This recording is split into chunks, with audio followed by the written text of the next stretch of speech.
अस्सलाम वालेकुम स्टूडेंट, आज की वीडियो में हम बात करने के लिए जा रहे हैं रिफ्रैक्शन थ्रू प्रिज्म। प्रिज्म में से लाइट रिफ्रैक्ट कैसे होती है। प्रिज्म होता क्या है, पहले प्रिज्म की बात करते हैं। प्रिज्म जो होता है ना, ये ग्लास का बना होता है और इसकी जो टू साइड्स होती हैं आर नॉट स्मूथ, वो स्मूथ नहीं होती।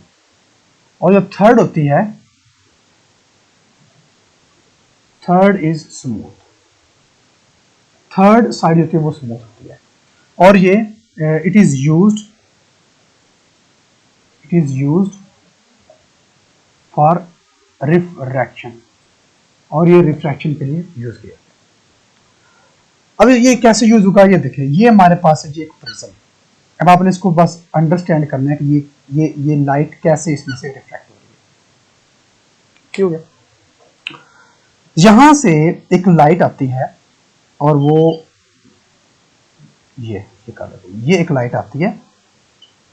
अब लाइट जो है वो रेयर से डेंसर मीडियम में जा रही है। ये हवा से आ रही है, ये रेयर है, और ये प्रिज्म जो कि ग्लास का बना है, ये डेंसर है। ये जो है ना, इसके ऊपर हम नॉर्मल ड्रॉ करते हैं। ये नॉर्मल है, ये नॉर्मल कैसे है?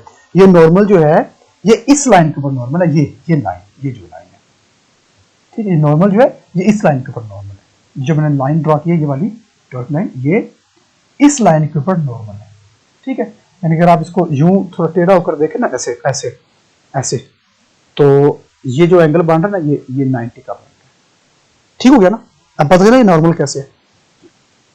चलें, अब देखिए, हमने ये पढ़ा है कि जब एक इंसिडेंट लाइट रेयर से डेंसर में एंटर होती है तो वो, और ये यू जा रहा है, ये यू आ रहा है ऐसे। जब एक लाइट रेयर से डेंसर में जाती है, वो टूवर्ड द नॉर्मल बैंड होती है, वो टूवर्ड द नॉर्मल बैंड होती है। अब इस लाइट ने एक्चुअल में सीधा जाना था, ऐसे सीधा जाना था ना, लेकिन नॉर्मल की तरफ बैंड होगी, ये यू बैंड होगी ऐसे। ठीक हो गया। और ये बैंड होती अब इसकी दूसरी साइड पर जाएगी। अब अगेन वही चीज है। अगेन अब इसके ऊपर भी नॉर्मल है, इस साइड पर भी नॉर्मल है, एक इस तरह से ये। ठीक है, ये एंगल जो बन रहा है, ये 90 का बन रहा है।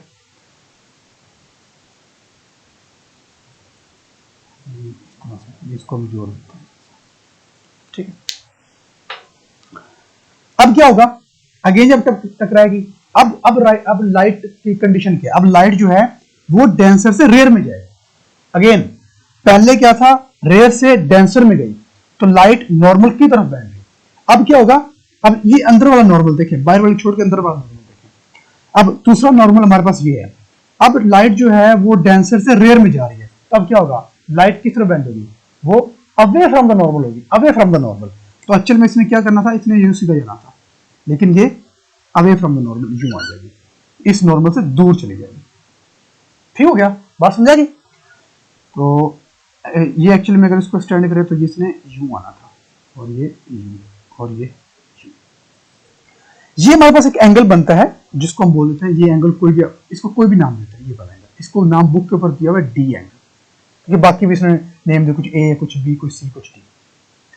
अब देखें कि जो रिफ्रैक्टेड एंगल, जो रिफ्रैक्टेड लाइन है, रिफ्रैक्टेड रे है, वो किसी एंगल पर बेंड हुई है। और कितना उसने एंगल बेंड किया? उसने एंगल डी बेंड किया। वो ये जो डी एंगल, ये 20 डिग्री हो सकता है, 30 डिग्री, 40, कुछ भी हो सकता है। जब इसको हम प्रैक्टिकली परफॉर्म करते हैं लैब के अंदर, लेबोरेटरी के अंदर, देन हम बताते हैं कि ये एंगल कितना हमारे पास आ रहा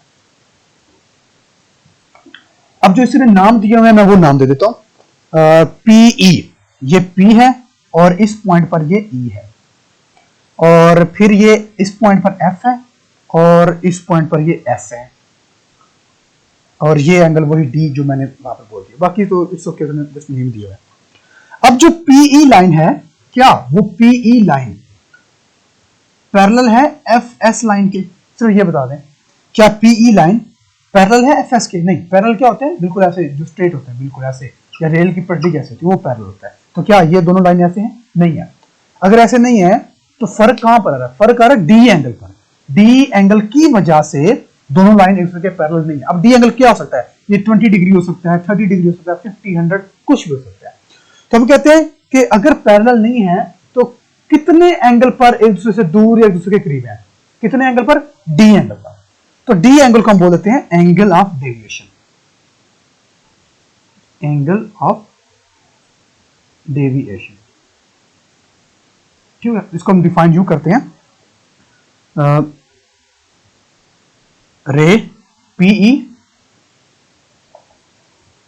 एंड एफ एस, क्योंकि मैं वही नाम दे रहा हूं जो बुक के ऊपर लिखा है, the ray PE and F S R not parallel to each other, but they are deviating मतलब दूर जाना, deviating an angle D, ये D एंगल डेविएट कर रहे हैं, which is called angle of deviation,